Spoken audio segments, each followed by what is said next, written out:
Здраво, почитувани гледачи на подкастот на +Info. Во овој формат, во овие наши интервјуа, прв пат ќе зборуваме за уметноста. Прв пат затоа што сме се уште млади, нели, во овој простор, а за уметноста затоа што зборуваме со еден исклучителен човек, историчар на уметноста, публицист, есеист, колумнист и блогер. И блогер, тоа не е десно, а неговиот блог се вика За уметноста. Тоа е господин Златко Теодосиевски.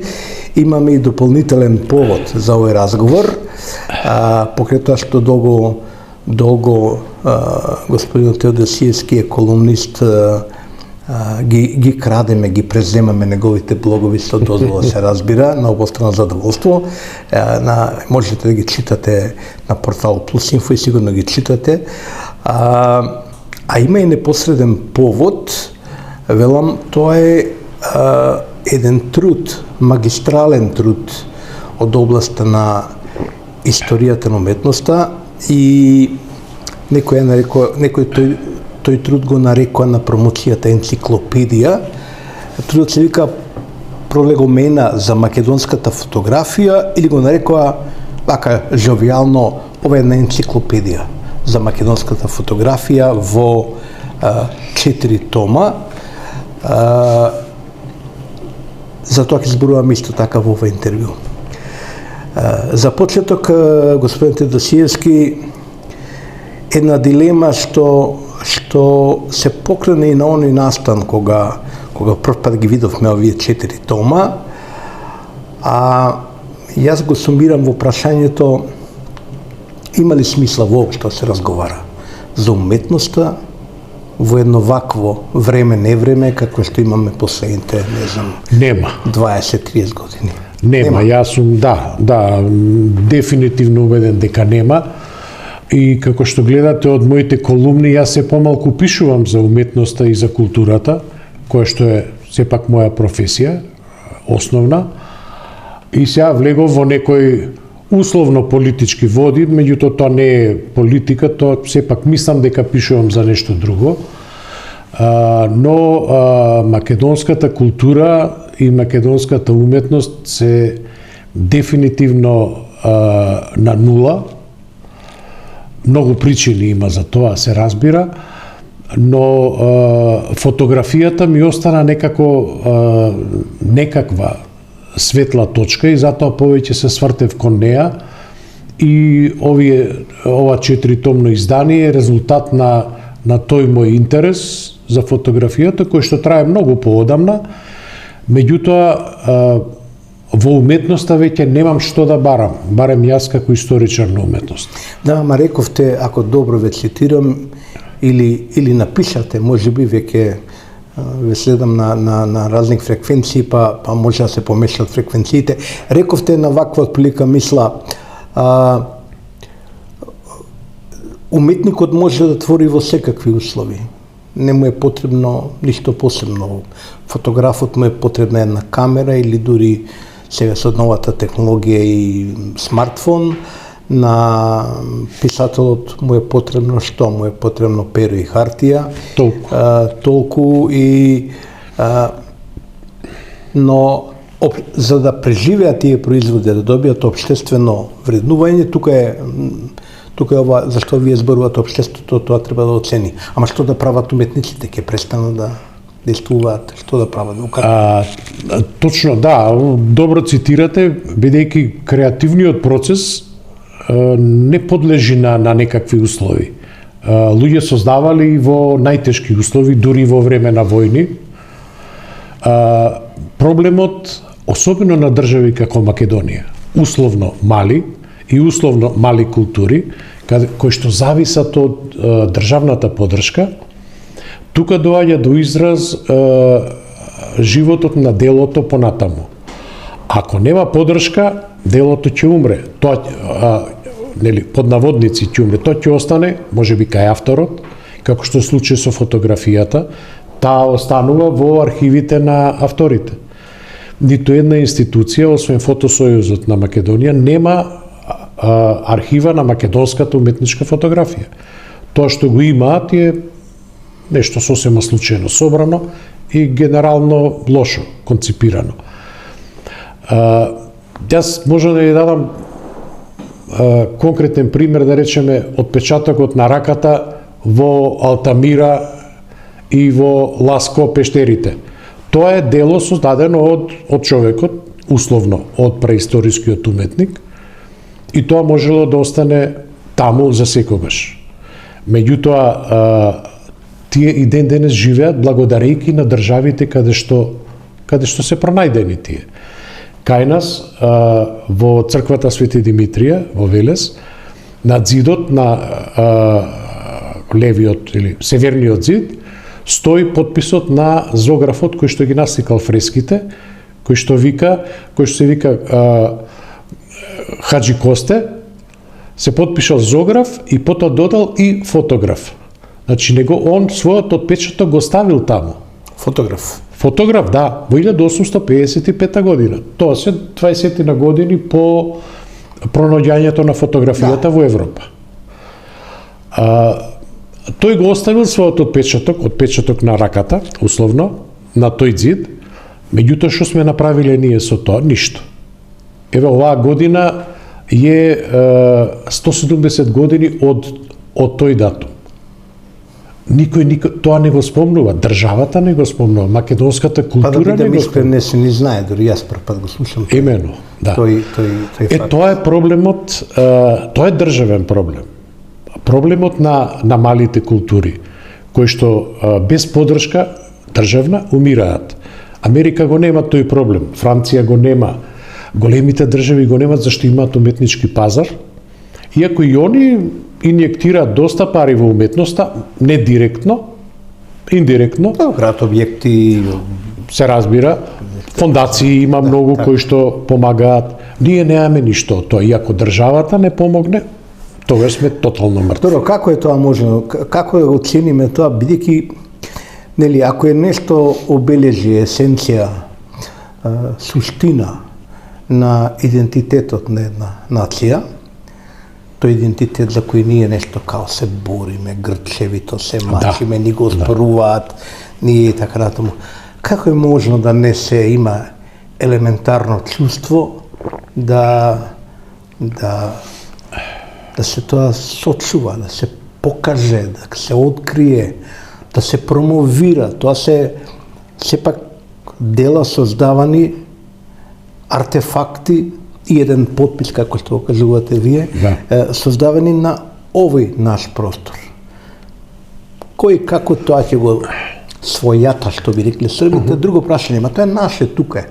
Како можно овие 30 години толку влади, толку министри, толку паметни луѓе да бидат на позиција да не го земат тоа како нека своја лична кауза? Па тоа е проблемот. И тој проблем секојаш доаѓа од горе. Не од доле, значи од врвот на пирамидата. Зашто, еве ќе ви го спомнам пак примерот со Хаджи Косте Крстев. Онаа фамозна македонска енциклопедија, прва и едина и контроверзна, таму тој не се спомнува. Таму не постои ни македонска фотографија.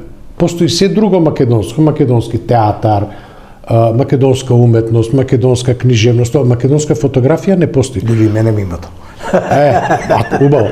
Меѓутоа, има неколку македонски фотографи, мислам дека го има Дрнков, се разбира, Живко Јаневски, Роберт Јаки, Киро Билбиловски, Плавевски, може би. 5-6, да, веројатно. Да. Ама македонска фотографија не постои. Хаджи Косте Крстев не постои. Ама затоа, благодарејќи на мојот пријател Ацо Кондев, кој нон-стоп копа по интернет, на бугарскиот интернет, на бугарската Википедија, постои Хаджи Косте Крстев како бугарски фотограф. Се она што ние не го правиме, го прават другите. Најдобар пример е Хаджи Косте, кој што нема никаква врска со Бугарија, тој не излегол од Велес. Неговата биографија горе-доле е позната, штета ние немаме ни една фотографија сочувана од него. И мои колеги ради тоа и го шуткаат, вика, па нема ништо останато. Па што ако нема остан, треба да го убиеме човекот. Така е. Повтор пат, да. Немало ништо останато и сега он не постои. Има дури и фотографии што ние не ги промовираме. Скоро видов една фотографија, искрено не знам чија е. Стара фотографија ми падна во очи, се вртеше по социјалниве мрежи, бидејќи сме во некаква актуелна дебата сонцето од Вергина, не знам, наше, односно од Кутлеш, наше, нивно. И сега многу една интересна фотографија на жени. Мислам дека се од Костурско, некаде. Една-две жени во народна носија, нормално ги сликале.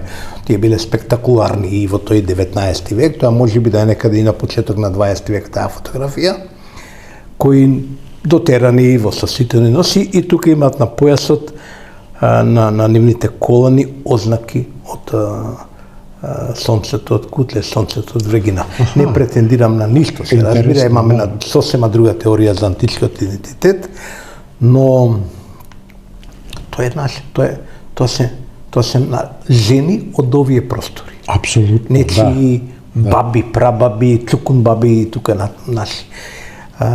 Се продава како бугарска фотографија. Се разбира, да. Сега, проблемот е што вака ќе застраниме, ќе навлеземе пак во политиката, ама се е политика. Затоа велам, она што ние се бориме толку многу за идентитетот, а уствари не правиме ништо, тоа го користат соседите. И тоа ми е, мене, да речам, нормално, зашто не гледаат како шутрачиња, да простите и можат, кои што можат се да ви земат. Па и идентитетот. Ако им дозволите, ние очигледно им дозволуваме. Пак ќе се навратам нова. Не може државата да не објави некаде дека ова година треба да се слави како 170 години од појавата на фотографијата на овие простори. Тоа е недозволиво. Ама не знаат луѓето. Мислам дека проблемот е што во некои врвови седат неуки луѓе. Извинете, ама не може до толку да не знаат и да не разбираат. За жал. Тоа е прашање, мислам дека и на вкупната културна политика, дури на прашање на политиката, на културната политика во медиумите. Ќе ви дадам еден пример. Случај на мојата повозрасна ќерка е по професија и по вокација. Во еден период беше заврши во академијата надпис нели во Софија, фотографија, изложуваше и така натаму. И на нејзината прва самостојна изложба во Софија, нели, гордите родители беа присутни, отидоа таму да видиме присутни. И она што бевме шокирани прво е што беше организирана во еден прекрасен простор. Значи има ресурси, да не кажам дека и целата академија има неверојатни ресурси, но она што мене ме шокираше дека вечерта како заврши целиот настан, имаше многу луѓе, очигледно некаква сцена си има, тоа што кај нас и нема сцена, да. Нели? Идат многу случајни луѓе по овие настани и така натаму, таму има сцена. И вечерта си седам во хотелот и гледам, нема што да правам, гледам вести, бугарска телевизија. Прилог 5 минути. Ја видов дека некоја телевизија дојде и казал. Па вака било, па така било, па изложбата, па оценка, па збора, 23, па професори од академијата, па искусни и така натаму. И ја прашам ќерка, добро, ти како ви дојдоа? Ти ги вика, не, вика, одека на сите културни настани од таков калибар, да не збориме за многу речеме драматични. Тоа е просто како да кажем, редовна појава, медиумите се таму, се интересираат, има прилози, има сцена. Имаме ли ние воопшто нешто што може да го дефинираме како сериозна културна сцена? Има млади луѓе, сигурно и повозрасни што следат, ама сцена, за фотографијата имаме ли сцена, например? За фотографија имаме сцена, да, ама таа сцена е анонимна. Пак велам, тоа е сцената што ја создаваат самите фотографи. И на нивните изложби, оние малку што ги има, доаѓаат главно само фотографи. Пред 10 дена беше промоцијата на првата монографија за македонската фотографија на Фотосојуз на Македонија, кој што постои од 46 година. Значи 2025, значи 80 години речиси подоцна, првпат Фотосојуз прави монографија за својата работа. 90% од посетителите беа фотографи, оние што се застапени во монографијата. Од мојата професија имаше само еден човек. Златко. Не, Покрева. покрај мене уште еден имаше, да, еден млад историчар на уметност, сега да не го именувам, кој што го интересира фотографијата и тој беше само таму. Тоа е недозволиво. Значи, сцената не може да ја прават само уметниците. Точно тоа вие што го кажувате. Ако таа сцена не ја пропагираат и медиумите, и државата се разбира со финанска подкрепа, тогаш нема сцена. Друг голем проблем е што ние немаме уметнички пазар. Велат мала држава не може да има. Може, се разбира дека може.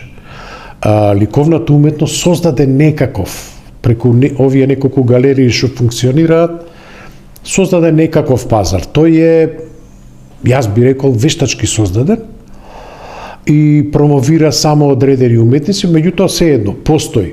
Ако сакате да купите нешто, одите во една од тие галерии, тоа што ќе го најдете, дали ќе ве задоволи или не, имаат своја ниша од пазарот. Има, да, и ќе го купите. Фотографијата доскоро ја немаше нигде, ниту во тие галерии. Сега гледам, сега во книжарницата Чудна шума, например, можете да купите и фотографија, што е добро, ама тоа не е пазар. Пазарот мора да се создава, тоа е традиција, како што се создават и сцените. И може би најбитна работа, македонската култура почна клановски да делува. Тие кланови, исто како во политиката партиите, тие ја уништуваат сцената, бидејќи се лесно предвидливи.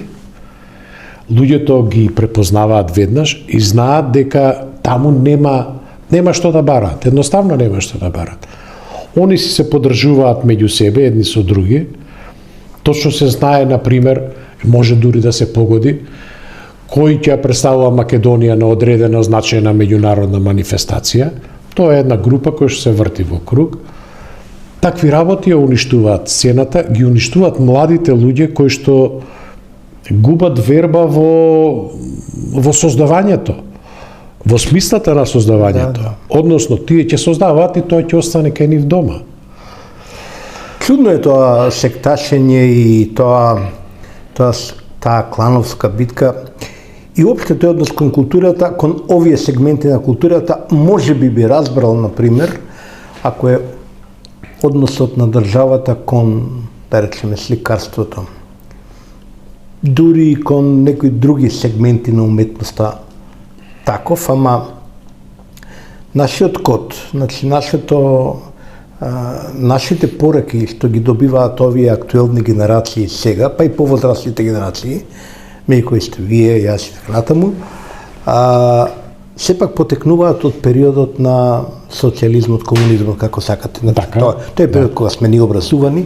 Сега, карактеристика на тој период секаде е што ја препознава моќта на фотографијата, на филмот, нова така наречена заразна уметност, некои беа нарекли, ја нарекувале својно профана уметност, таа што е ефтина уметност, нели, ја препознавале и користеле во политичката пропаганда.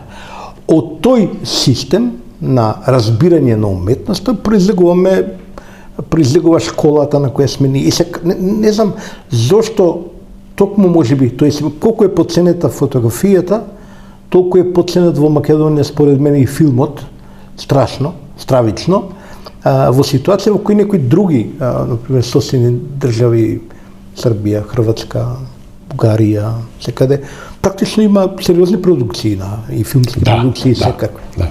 Како не можевме да разбереме овие 30 години дека тука лежи релативно ефтин начин да продуцираме уметнички вредности, релативно ефтин, велам во поглед на ресурси, во поглед на Во крајна линија, нели, сликар од големината на... Ние не можеме да имаме, можеби, светски сликар, иако сме имале јаки имиња. Сме имале многу сериозни јаки имиња, ама да речеме, ете, ние не можеме да направиме дали, не знам од кои причини, меѓутоа сепак е ова некоја уметност која подемократска, подостапна. Апсолутно. Како ние не успеавме во сиот тој период да сватиме дека тука лежи едно ефтино оружје, а ефикасно.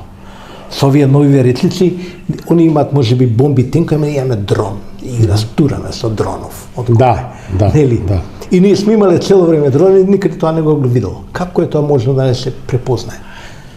Па, недостаток на систем во културата е причина за тоа. И се разбира, пак ќе кажам, партиското инволвирање во културните процеси, иако го има секаде, не можем да го негирам тоа, но не на ваков вулгарен и да кажам простачки начин, се главните причини за тоа. Филмот го спомнавте, јас согласувам дека и тоа е подценет, меѓутоа тоа се киднапирани уметности, особено филмот. И таму делуваат кланови, како што делува и во визуелните уметности. И тоа и таа уметност во Македонија е киднапирана од една група луѓе. И од две институции. Министерството за култура не знае всушност што работи. То нема систем. Бидејќи ако министерот за култура на почетокот на годината, пред да излезе тој фамозен конкурс за финансирање, не излезе да ги каже кои ќе бидат приоритетите во културата наредната година, и луѓето да знаат и да конкурираат на таа тема, односно се надеваат дека ако влезат во тие приоритети ќе добијат нешто, тогаш секоја година се повторува истата приказна, само во различен обем. Дали оваа година ќе финансираме 3000 проекти, дали претходната биле 5000, колку од тоа ќе добијат етничките заедници, тоа не е систем во културата, тоа е промашена работа. Меѓутоа, дали некому не му одговара да системски да функционира и културата, или земете го образованието, гледате што све се направи кога немате систем, како кој ќе дојде министер, тој носи свој систем. Така Америка од почеток. Така не може да функционира. Има во културнава политика, барем ја не ја следам многу претерано внимателно, морам да признам, но разговарам со пријатели кои прилично добро ја следат и знаат, и има еден ужасен момент. Постои еден круг на луѓе што се нарекуваат културни работници. Да. Сега тоа е жовијален израз, наследен, но не е битно, знаеме што значи. Тоа се луѓе што работат во културните институции и во културната јавна администрација, како да ја наречеме, не во културната, во јавната администрација, во културата, да видиме попрецизни. И тоа е таа група на културни работници. Зашто се секираат главно нашите министри да им обезбедат плати на овие луѓе? Да. Второстепено прашање е прашање на производството на уметнички дела, вредности, така натаму. Ја не го разбирам тој систем. Океј, луѓето земаат плата, не мора да работат ништо. Битно е, прво е најважно да земат плата, па после ќе видиме дали нешто. Извинете што ќе ве прекинам. Значи, јас работев во таква институција, национална, 20 на години, како историчар на уметност, односно како кустос. Последните 10 години јас не смеев да излезам од канцеларија. Имавме наредба од директорката. Каде тоа? Во Национална галерија на Македонија. Да. Имавме наредба, нема вие што да излагувате од тука, има да седите од 8 или од 9 до 5 на работа. Па нема ќе правите трошкови. Ама јас што да правам таму да седам? Не е мојата работа да седам во канцеларија. Ако јас не поедам во денот, барем кај еден уметник да видам што прави, како прави. Утре не можам да и понудам на таа директорка програма. Значи, некомпетентните луѓе, неуките луѓе, кои ќе ги поставите на раководно место, ќе ви направат хаос во институција. А претпоставам дека вашите колеги поголем дел и биле среќни по. Апсолутно, па да. Супер кафе, биле, мафе. Биле. Се согласувам дека биле. Иако не сите, мора да зашто има некои работи кои се врзани со контакт со луѓе. Не можете вие да го држите внатре да седи 8 часа и што да прави внатре. И нормално тој не размислува понатаму за ништо друго, размислува платата кога ќе стигне и дали ќе стигне и дали ќе му ја покачат. Имаме многу празни одови, имаме механизми кои што не влечат назад, голем број проблеми на кои што никој не работи. Да. Моја теорија е дека за све има пари. Јас кога сум разговарал и со некои пријатели кои се врткаат околу филмот и околу ова, наскоро најавувам ќе направам едно интервју со Јани Бојаджи. Тој направи еден интересен учебник, ќе зборуваме за филмот, ќе зборуваме со некои други луѓе. Не сум многу оптоварен со овие клановски битки, битна ми е да разговарам со автори, луѓе што прават нешто, се обидуваат. И чудно ми е, бидејќи секоја се поставува прашањето нема пари, јас тврдам дека за продукција за која има вредност, има интерес или што може да завреди на пазарот, да фати место на пазарот, секогаш ќе се најдат пари. И сега во тие разговори, јас ќе ве префалам на друга тема, бидејќи се потврди тоа на еден чуден, неверојатен начин, а тоа се овие најнови афери по промената на власта во Соединените Американски држави, каде што нели сега Трамп укинува цела една институција, USAID ги открива како Wikileaks делува тоа таму, ги откриваат сите тие трансфери на огромни, на милиарди пари. И сега гледам во делот на нешто што се допира кај нас до вредности во област на културата, општествената мисла и така натаму, во еден период се дадени, краток период, скоро 50 милиони евра.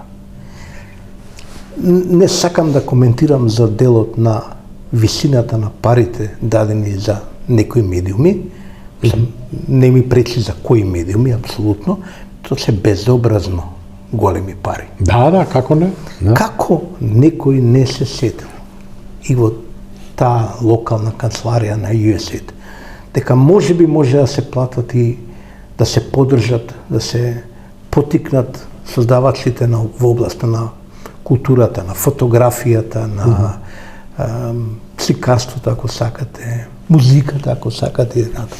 Што тоа не е направено? За жал, ние во многу области, барем јас како што ги следам работите во многу области, а во културата особено, продолживме едно социјалистичко гледање на нештата, каде што сакаме да задоволиме што повеќе можеме корисници со тие пари што ги имаме. Тоа беше социјалистички систем во културата и тој продолжи понатаму. Затоа ние на конкурсите во Министерството за култура добиваме финансирани се 3000 проекти. Ама сите ниту еден од тие 3000 проекти не е финансиран со онолку пари колку што барал или барем со некоја приближна сума. Сите се финансирани со 50% помалку. Зошто? И вие сте должни сега да ги надокнадите останатите 50%. Од каде? Од джеб? Да ги имам јас во джеб тие пари, нема да барам од државата пари. Од друга страна, знаат сите дека во Македонија нема фондации кои што може да помогнат. Единствена фондација е Министерството за култура. Значи, или ќе го финансирате проектот во целина, ако е квалитетен, или нема да му дадете пари. Оваа година за прв пат за живо чудо гледам дека износите се сериозно покачени. И тоа е за поздравување. Ама имало пари, господин Тресиски, имало странски пари, на кои не сме влијале. Значи, тие не се поделени, еве од USAID пари ви ги збориме, и вие пишувавте за тоа со една доза на критика, горчина и така натаму, со право. Имало пари, како немало пари, тие пари се поделени под влијание на локални извори. Тие не дошол некој од Вашингтон, не дошол Бајден лично или некој емисар негов, тука се делени тие пари. Тука, да. Како не сме ние успеале, како некој не се сетил. Неверојатно е тоа, да рече, луѓе, што правите? Дајте да направиме 2 серии, 1 филм, да направиме една сериозна колонија ликовна или не знам изложба или не знам што и така натаму. Милиони евра збориме, ние не збориме сега. Ама и македонскиот буџет е голем, културен. Не е тоа мал буџет. Меѓутоа тој станува мал. Колку пари збориме прилike? Па не знам, негде спомнаа сега 15 милиони евра. Ако не се лажам. Колку и да е, ама тој станува мал кога вие сакате како Исус Христос да нахраните не знам колку е. Да. Тогаш не може. На сите помалку. На сите помалку. Сите срекни задоволни. Јас еднаш бев во Европската комисија за култура како еден од условно тие што одлучува за нивниот конкурс, каде они ќе ги насочат парите во културата. Имаше илјадници проекти. Бев во Брисел 10 дена, се убивме од работа. Меѓутоа, на првиот ден добивме насока. Ни кажа, ние ќе поддржиме не повеќе од мислам 20 проекти.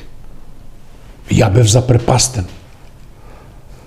Како река 20, што? Ние 20 само клана имаме овдека. Да, меѓутоа, они сите пари на тие проекти ќе ги дадат.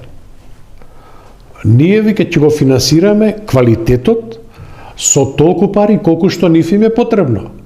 И они ги поделија негде 50 на милиони евра на 20 проекти. Тоа е незамисливо кај нас. Ние мислиме дека мора на секого по 20-30 илјади да му дадеме и он после нека крши глава. Не може така да не се создава култура така. Мораме да најдеме начин како да го оцениме квалитетот. Ама не можеме да го оцениме со партиски комисии. Никако. Фала Богу, барем, ако добро разбрав, барем овој проект, оваа енциклопедија е поддржана од Министерството. Јас сум многу благодарен на Министерството за култура што во континуитет сите 4 книги ги поддржа. Може би не толку колку што јас очекував, меѓутоа јас имав сосема доволно пари. Знаете што беше добрата страна, што фотографите ми ги отстапија делата без надомест. Без надомест, да, тоа е клучно, да. Тоа е клучно за ваква книга. Јас тоа го наведував во секое барање, дека они не бараат пари. Мене ми треба за печатање, да платам лектор, да платам дизајнер и толку. И тие пари ги добивав и тоа е навистина од мене голема благодарност до Министерството за култура што беше препознаен проектот како важен и како единствен кај нас за сега барем. Тоа е многу важно, ако се согласите, затоа што во Македонија недостасуваат магистрални трудови, хајде ги наречеме енциклопедии, тоа е можеби грд збор, односно не грд, туку непрецизен можеби збор, но магистрални трудови од областа и на културната, и на политичката, и воопшто на историјата. Да. Таа историја македонска енциклопедија, помина како што помина, до друга немаме ние. Од тогаш. Немаме? Немаме, да. Че некој ако дојде, не некој ако дојде, не треба никој да доаѓа. Се раѓаат нови генерации, сега сакаме да прочитаме што се случило во Македонија во, не знам, кои биле главните политичари, фотографи, новинари, писатели и така натаму. Ама на едно место, на како да кажам, на некоја Википедија, немаме никаква таква запис. Немаме култура, не сме исторични во никој поглед. Не ја бележиме. Тоа е неверојатно. Како ќе создаваме образование, не ми јасно. Не знам. Да, тоа е еден од проблемите и тоа е еден од мотивите што јас се зафатив за оваа работа, бидејќи многумина во странство ми прашувале, добро, дајте нешто да прочитам, да видам. А му викам, нема. Како може да нема? Од 45-та година од денес никој да не напишал монографија некаква или историски приказ на развојот на македонската фотографија. До сега, до скоро. Да. Сега има таа. Нема такво нешто. Има неколку изданија кои што се, како да кажем, лоши, прилично лоши. И меѓутоа не се од овој тип. Неодамна беше една пријателка од Холандија, фотограф, ги гледа, ја и ги давам книгите. Сега овде има на англиски резиме, она вика, сега шо ја морам само сликички да гледам.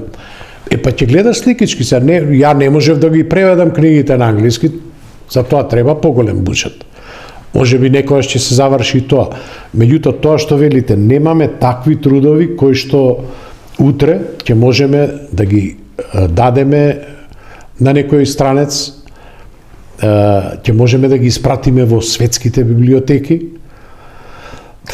Господин Тесиевски, сега малку се менува целата технологија во последниве години и допрва ќе се менува целата технологија на производство на вакви производи, па енциклопедии, книги и се и така натаму, полека се дигитализира и тоа страшно многу ја поевтинува. Да, ја олеснува работата. Да. Ја олеснува работата и мислам дека може би тоа треба да биде потик, да почне да се размисла во таа насока. Ние немаме, јас ќе ви кажам пример што ме шокираше, имам мало хоби, нешто следам музика, дрнкам на гитара и така натаму и особено ми се деси период на оние македонски шлагери од инаугурањето на Скопскиот фестивал, бидејќи тој е политички проект, де сега не знаат.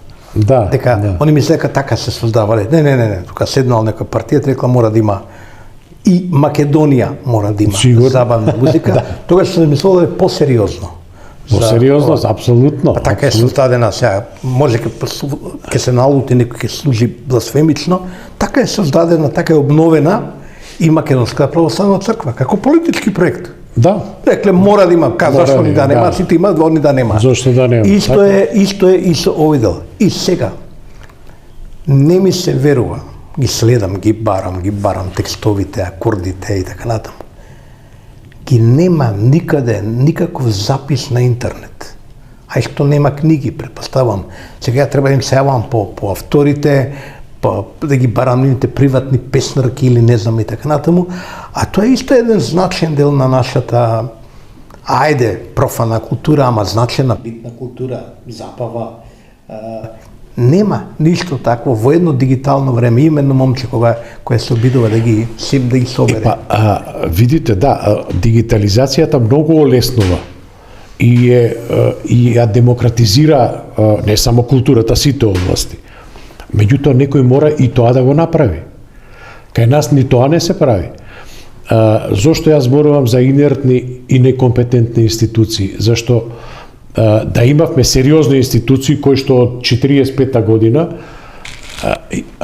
сериозно ја воделе својата политика внатрешна, ја немав потреба да одам кај сите фотографи, да барам од нив материјал, да гледам па да селектирам, туку ќе отиде во еден национален музеј и ќе го добие сиот материјал дигитализиран. И мојата работа е многу лесна. Така работи светот. Ќе појде во Франција, ќе појде во Жорж Помпиду и го има целиот материјал. Викторија и Алберт музеот во Лондон започнува да колекционира фотографии од 1860 година. До сега има 800.000 фотографии. Кај нас во Музеот на современа уметност дали има 100 фотографии. И тоа половината се лоши. Сега, тие едноставни процеси некој мора да ги сработи, ама не ги сработува. Јас знам дека во архивите на нашите медиуми, печатени медиуми, кај што создаваат добар дел од овие автори. Јас сум новинар некаде 84-та година, сум ги затекнал и Живко Јаначки, и Затковски, и целата една плејада, генерација страшни автори. Не сум сигурен дека тоа се чувано во архивите, а знам за архивата, за богатите архиви на Дневник, на Вести, на Утрински, тие вестници. Јас сум во тој период во Дневник. И знам дека тие со сите тие промени, стечаи, не знам, пропаѓање на тие вестници, практично се недостапни. Тоа е море. Не знам дали е тоа дигитализирано се. Ама ни Ако не се погрижат самите автори. Ама ни весниците не се дигитализирани. Вие не Знам се Мачев и околу тоа, да. Јас сум барал, да речеме, не можете вие сега да најдете од Дневник стари изданија. Не. Сум барал, зашто ми требале. Ама можем да најдам од Нью Йорк Таймс од пред 100 години. Зошто тоа никој не го прави? Фотографи кажуваат дека кога се ликвидираше мастодонтот Нова Македонија, целата фотоархива била фрлена во контейнери. Па они копале и собирале филмови, меѓу другото и за Живко Јаневски, нашата цела кутија, кој што беше поим на фоторепортерската фотографија во Македонија. Културата бара традиција на создавање. Ако ја немаш, треба да ти ја наложи државата, ама онака најстрого, како што велите вие. Зошто Македонија нема црква, ќе и направиме црква, се разбира. Иако тоа е на Стојадиновиќ, кој доаѓало бивш во кралството Југославија низ Македонија да агитира за избори, им рекол ќе ви изградиме училиште во некој село. Шуќе ни училиште, немаме деца, ќе ви направиме и деца. Да. Ама некогаш мора и така да се настапи. Да, согласен, културните некои вредности мора да се октруираат во општеството. Просто се наметнат. Апсолутно. Вака тоа ќе изгледа и завршено. Вака изгледа и завршено, да. Иначе не сте држава, не сме држава ако ги немаме тие апсолутно вредности. Се разбира. Да. Сакам да ве прашам нешто и околу модерните времиња на фотографијата. За жал, фотографијата во смисла на нејзина употреба во медиумите, поради напредокот на технологијата, фотографијата, зборам за фотографијата произведена од професионални фотографи, тимови и така натаму, полека умира секаде во светот. За жал не е тоа само во Македонија. Во Македонија можеби некои од моите колеги малку потешко се прилагодуваат на тој процес или имаат некои други идеи.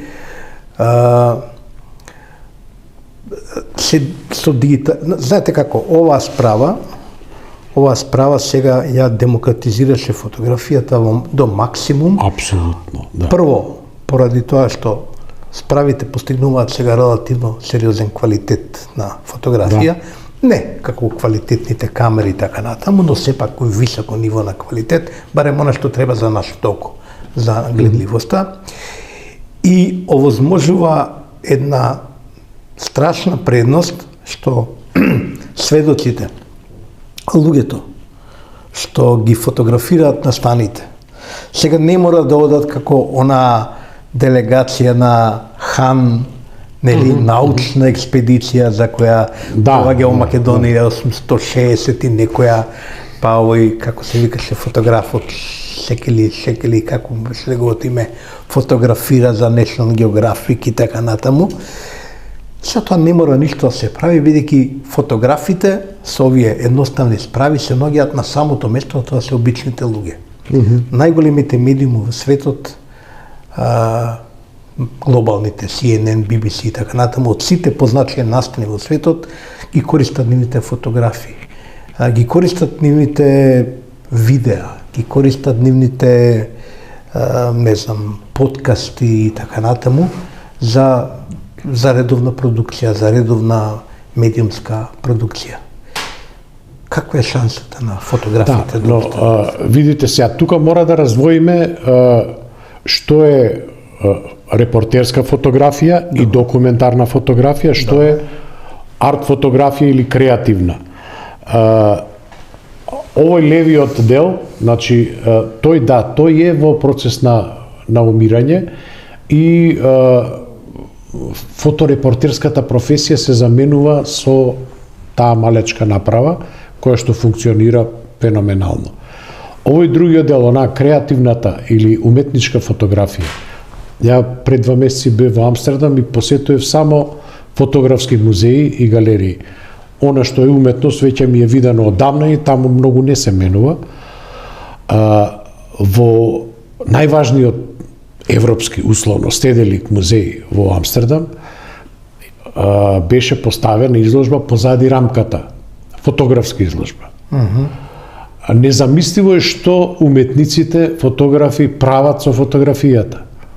Значи, таму немаше ни едно дело класично онака фотографија, црно-бела или во боја, 30x40, врамена. Не. Тоа се или огромни формати, или се некои чудни ракурси, или колажи, или... не можете... иновативниот ум на уметникот никогаш не можете да го предвидите. Во тоа ме убеди конкретно таа изложба, например. Дека таа и фотографијата, како и сите други, па ние до вчера викавме, сликарството е мртво, се појавија инсталации, мултимедија, ама сликарството постојано се враќа. Така и фотографијата се шири, па се собира. Ќе се вратат и на стариот тип на фотографија, но пак ќе бараат нови начини на нејзина креација или понатаму експозиција, условно. Во тој дел, ајде да се обидиме да бидеме малку футуристи, кај арт фотографијата го забораваме овој, да го трнеме настрана овој портретско-документарен дел, кој доживува судбината како што ја доживува и ја мислам дека тоа е процес кој не може да се врати назад, лично. Апсолутно, да. Кај арт фотографијата, прашањето ми е, дилемата ми е, бидејќи јас следам некакви главно преку социјалните мрежи, нели? Не сум од тие што одат по музеи, барат по светот така натаму, тоа ако патуваме се онака туристички, па ќе улетаме негде, како што треба, нели? Тоа ја не го сметам за однос према уметноста, да бидам самокритичен.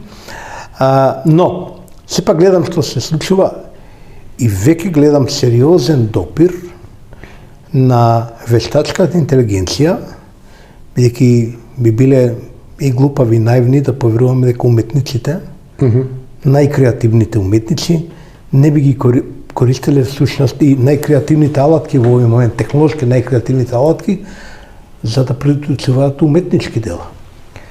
Ке доминирали вештачката интелигенција, може би, како облик на алатка? Да. Пред некој ден професорот Цветан Гавровски, еден од доајените на македонската фотографија, ми кажа дека неодамна на светски конкурс на Sony. Sony е сепак сериозна фирма за фотографија. Прва награда добива, мислам, полски автор, сега не ме држите за збор. И на свечено доделување на наградата го викаат авторот, тој доаѓа, му ја врачуваат наградата, тој вели благодарам, ама ја не можам да ја примам оваа награда, фотографијата не е моја. Како не е ваша, кој сте вие подпишани? Тоа е од вештачка интелигенција, создадена. Ја само ви ја испратив на конкурсот. Значи, кога можете вие Sony да го излажете условно со тој тип на фотографија, тогаш вештачката интелигенција може се да направи. Меѓутоа, со професорот разговаравме и тоа. Добро, вештачка интелигенција да, ама нели е човекот тој што и ги дава параметрите што да направи? Така, промптот. Значи пак со вештачката интелигенција на извесен начин раководи човекот. Не знам до кога, може би вештачката интелигенција ќе се осамостои до толку да ние му бидеме непотребни. Ама тогаш и нашата судбина станува неизвестна, нели?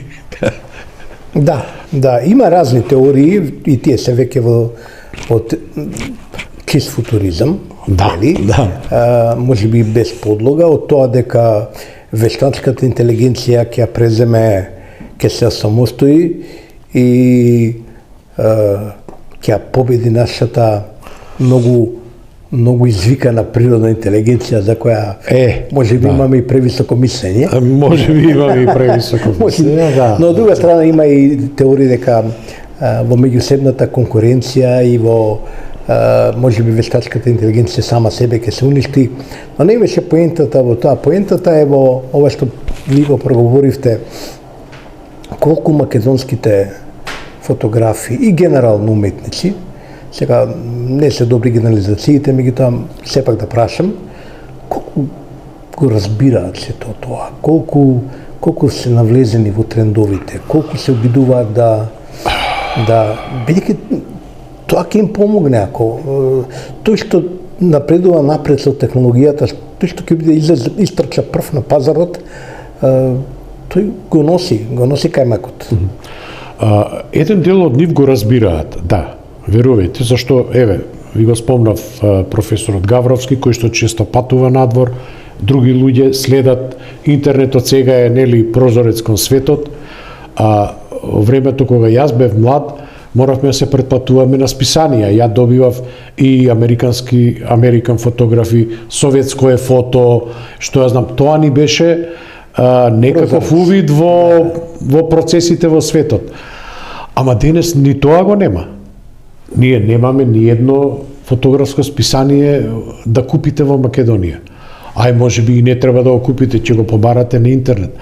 Ама зошто да ги нема? Некој ни на тоа не мисли, дека и тој тип на публикации се потребни во државата, која што надградува понатаму генерации. Сайт, блог. Што и да е, да. Тоа е ефтино. Тоа кажувам, значи целиот овој напред од технологијата сериозно ќе ја поевтини продукцијата. Ке најдем или имат ли чувство дека младиве луѓе сега не сме баш млади, може би немаме доволно контакти со ова баш најмладиве, дека ќе го искористат тој момент. Би биле глупови да не го искористат. Немаме, да, за жал, немаме, јас немам ни со помлади фотографи контакти, имам со релативно млади, тоа не е исто. Меѓутоа, сега ме буцкаат, фали уште една книга, шокнија, за најмладите. И може би е тоа точно. Најмладите фотографи, денес, барем тоа што имам од 2-3 видено, се тотално одлепени од ова све. Они имаат некој свој свет во фотографијата. И тоа треба да се прикаже. Ја морав да застанам до 2020 година, зашто ми стана пренапорно, а не можам да пишувам за нешто што не го познавам. Ова ми е се познато. А младиве ми се непознат свет и тоа е терен кај што, лизгав терен кај што можете и да паднете и да скршите глава. Меѓутоа мора да се навлезе полека, да се осознаат работите, па тогаш може и да помислам за некоја 5-та книга, не ќе видам. Тоа е добра идеја, Да. Тоа е добра идеја, но како да кажам, или како велат, се во свое време, може би треба и некои млади историчари на уметност да дојдат и тие да се ангажираат, тие да го метнат тој.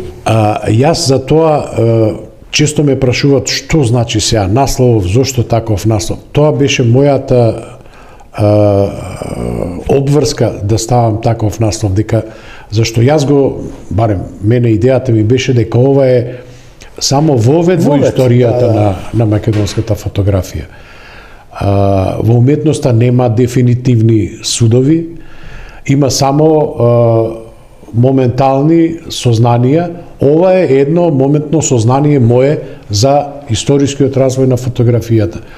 Со надеж дека тие млади генерации што вие ги спомнувате, некој од нив ќе се заинтересира, па ќе рече, види го, овој пишел глупости, треба да направиме нешто поинаку. Или сгрешил овде, сгрешил онде, или сосема ново нека направат, ама да има, а да не се остане на ова.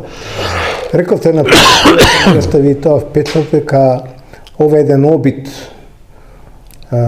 може би непрецизно ќе цитирам, да се сврти вниманието на културната политика на државата кон нешто што е тотално занемарено. Зборувавме многу за тоа како и какви се трагичните последици од тоа занемарување. Рековте, ако бар малку успеам во тоа, ќе бидам среќен.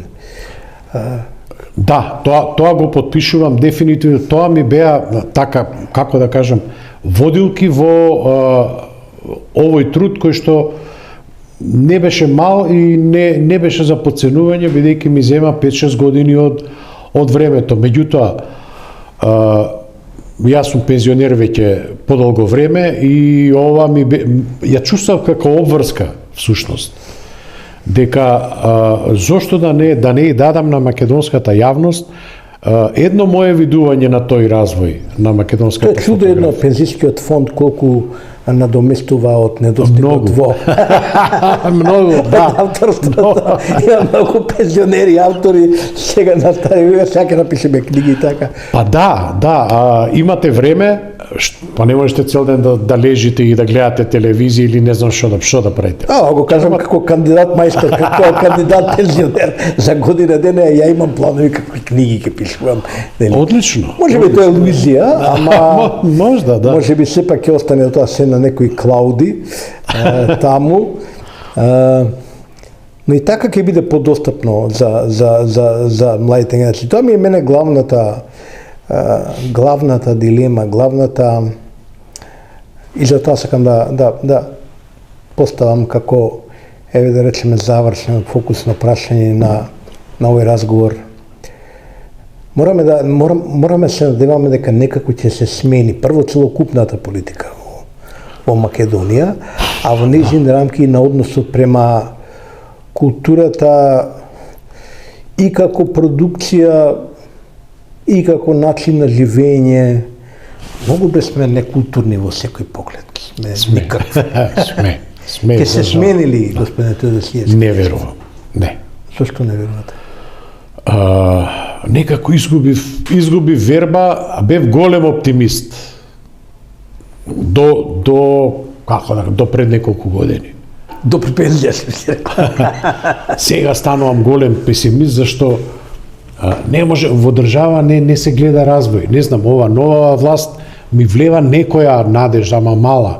Големо е наследството што и легнало врз грб, не знам како ќе се справат. Во културата поготово, бидејќи ја спомнувате, од 2018 година има нов закон за јавниот интерес во културата, кој што го работеше работна група со мене, заедно, и тој колку години? 7 години стои во фиока. Не сакат да го дадат во процедура. Зошто? Зашто се бунеше ДУИ, а што морало таму да се стави кој процент од буџетот они ќе добиваат, како да е тоа некој колач, па сега ќе го делиме.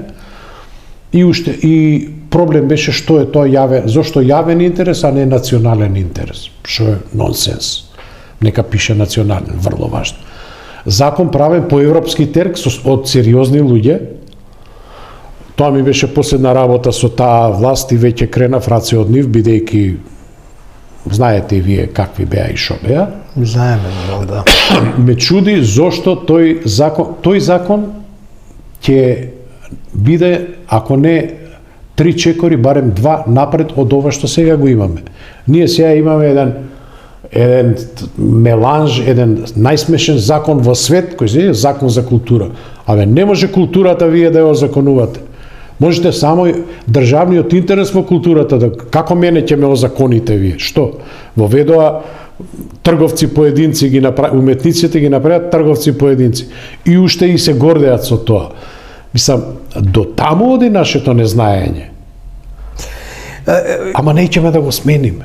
Ја спомнавте претходната влада и во корелација со ова што сега, така, јас бланко подршка не давам на никого, и во делот на културната политика, архитектурата, замислувам се во кои делови може една извршна влада сериозно да направи некакви промени. Велам вака, да видам, па ќе правиме муавет. Бидејќи дур не видиме, све џабе, нели? Претходната влада, се сеќавам, една од приказните, една од најголемите приказни беше Скопје 2014, неспорно катастрофален проект. Ја мислам дека нема катастрофален во смисла на фрлени пари за нешто што е не е баш вредност, е далеку од тоа. Или да е кич, да речеме. Но немаше алтернативни проекти. Во некои тие дебати се расправавме, велеме, добро, ова не чинеа, што е нашиот проект? Нема. Кога дојде луѓето на власт, можеа да соблечат некои од тие фасади, можеа нешто да вратат во првобитна состојба. Нели ружна ни беше владата. И сега сакам да дојдам до поентата на прашањево, слушам, не знам детали, начув од сериозни луѓе, ама немавме прилика да поразговараме, дека овие сега, оваа владава, спремаат нешто, некакви модернизирање на фасадите во Скопје, барем тоа, значи, тоа да заличи поинаку, да видиме, ама тоа би дало надеж, бидејќи мора да се створи дела.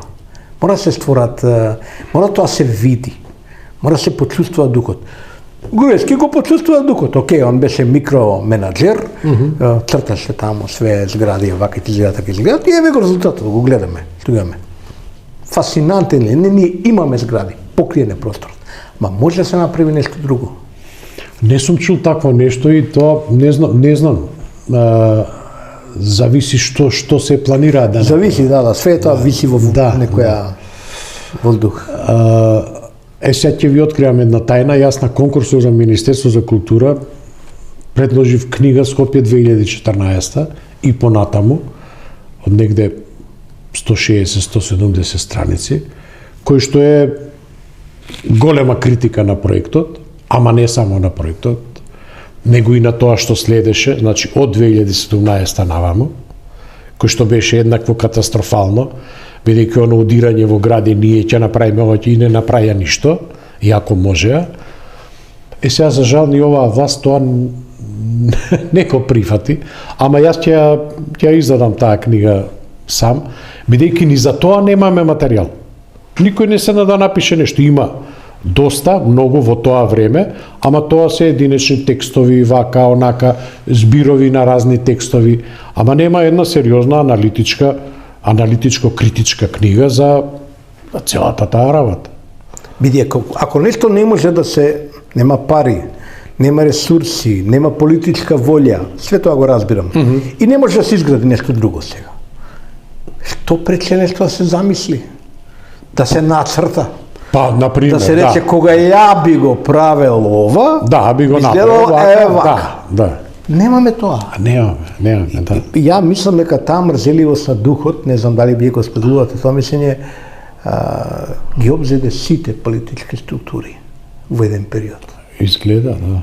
И може ли нешто да се стори да ги мрднеме од место, освен што пишувате колумни, онака...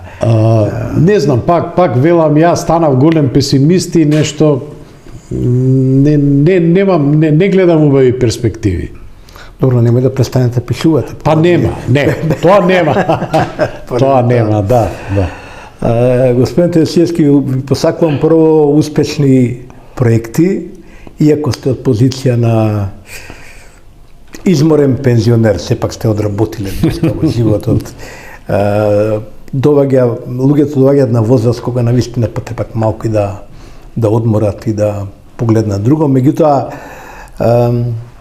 го чувствуваме тој ваш порив, го читам во секоја колумна и импресионира тој ваш потфат во животот и би сакал да има повеќе луѓе и од овие повозрасни, па до оние највозрасни, да ви кажам искрено, со некој од нив разговарам, со политичари бивши, и викам, луѓе, пишите, оставите некакви записи, нема да се знае ништо, камен на камен нема да остане.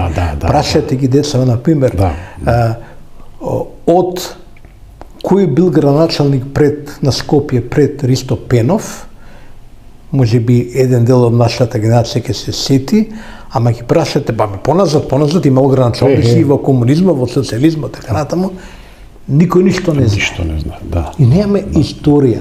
Така што ви посакувам во тој поглед да станете активни, напишете уште на пети том на оваа енциклопедија на фотографите. Ако не еден круг на луѓе ќе ви бидат благодарни. Ако не за кејф некој луѓе. И тоа се смета, да. Ви благодарам за ова. Ви благодарам на убавите зборови и на поканата. Благодарам многу. Тоа е се од овој разговор, почитувани гледачи. Златко останува ни вети активен. Неговиот блог за уметноста пронајете го, бидејќи таму се пака попрегледно собрани сите негови колумни, писанија и така натаму. И ќе можете да ги следите натаму неговите колумни, бидејќи тоа е сега еден од водичките, да речам, да не ги рангирам колумнистите, моите колеги, во кои сум и ја, или на некој начин, но сепак инспиративна мисла, инспиративен и јавен притисок врз културната политика што треба да се следи. Благодарам на вниманието.